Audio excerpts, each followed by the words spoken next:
एबे एबे आसिला अंगनवाड़ी दीदी मानक पई एक बड़ खबर जहाँकि बड़ घोषणा करिसंती राज्य सरकार। राज्य सरकारक एही घोषणा अनुଯାयी ए निष्पत्ति अनुଯାयी बदलला अंगनवाड़ी दीदी को आसीबा समय। तेबे सारा राज्य में जारी रही ग्रीष्म प्रवाह। मार्च अधारू ताती एमिति बढ़लानी जे स्थिति मध्य असंभाल हेलानी। आगकू ताती आहुरी बढ़ियो बोली पाणीपाग विभाग पक्षरु आकलन मध्य करा जाउछि।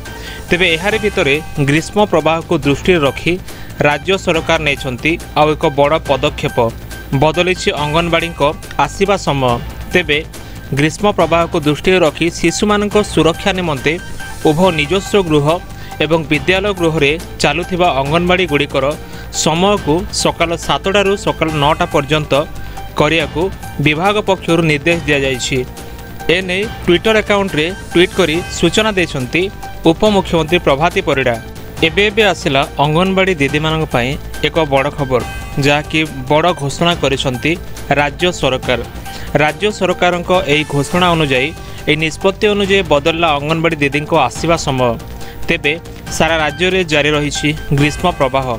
मार्च अधारू ताती एमिति बढ़लानी जे स्थिति मध्य असंभाल हेलानी। आगकू ताती आहुरी बढ़ियो बोली पाणीपाग विभाग पक्षरु आकलन मध्य करा जाउछि।